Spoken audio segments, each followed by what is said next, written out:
What's up, everyone? Welcome to another brand new episode of the Ease Your Mind podcast brought to you by Sailor Consulting. I'm your host and coach, Raiz van der Schyff, and today we look at the final step of goal setting, finding your why.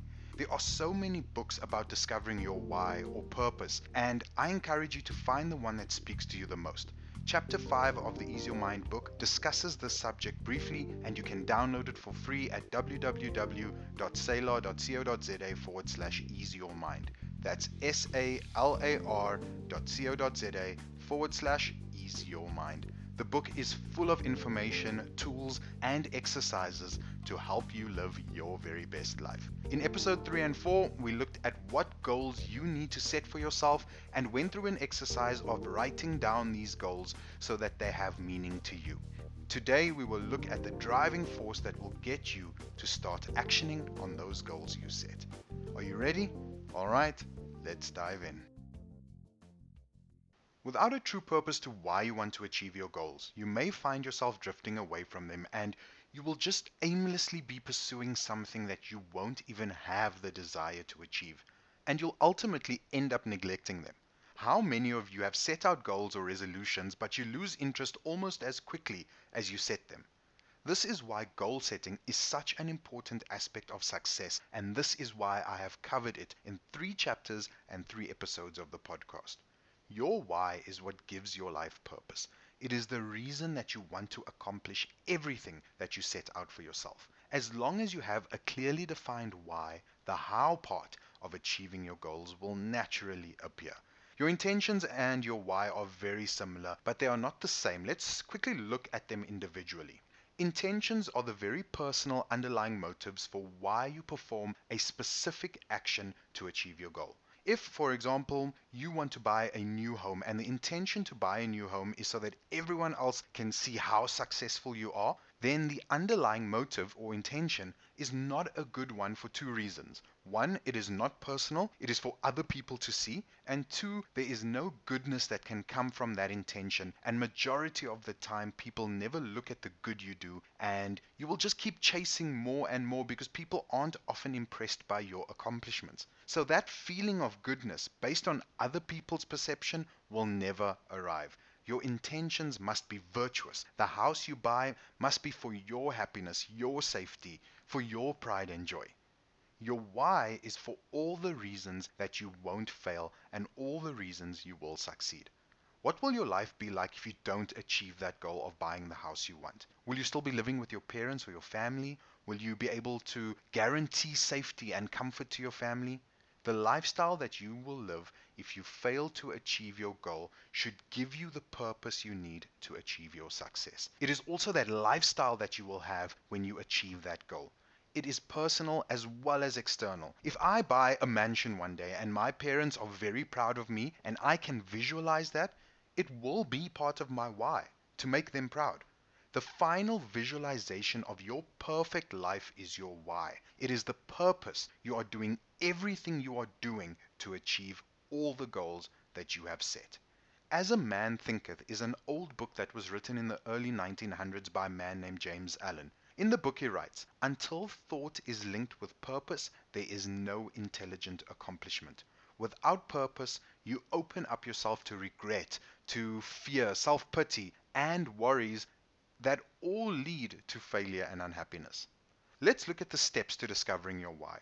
Step 1 is to think about your life if you are unable to achieve any of the goals you set for yourself. What are the things that you will miss out on if you do not become the best version of yourself and achieve what you desire most? How would you feel knowing that you know exactly what you need to do to live a great life, but you just don't get there? What are the challenges you will face if you do not achieve your financial goals or your career goals or relationship goals, romantic or not? More of the same that you're going through now? Do yourself a favor and write down all the negative outcomes of your life if you don't achieve the goals you set for yourself from the previous episode. Once you are done with that, you should know exactly what life you do not want. And every goal you have set and will accomplish is exactly why you won't live that life you've just written down. The first step you just did will be a reminder to yourself of the life you will live if you do not develop yourself into the best version of yourself. And all those negative things that you wrote down will become a reality if you don't achieve your goals. This is why you will have good habits. This is why you will have good intentions. This is why you have written down your goals and committed to achieving them. Now for step 2 of finding your why. I want you to visualize the positive outcomes of your life if you were to achieve every single one of your goals. Imagine you achieve every goal. Your relationship, your love life, your spirituality, your finances, your health in your body, your career, your personal development. Go into as much detail that your imagination allows. By becoming the best version of yourself, what would your life look like? Close your eyes, but only if you're not driving, and live that life in your mind for a moment. What do you look like? What are you wearing? What does your house look like? What holidays are you going on? How are you helping other people? Picture yourself doing all the things you love. Picture all of that and write down what you project your life to be like.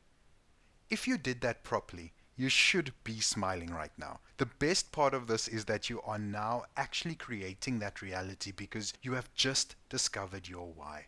Every goal you undertake to achieve is the story behind your best life.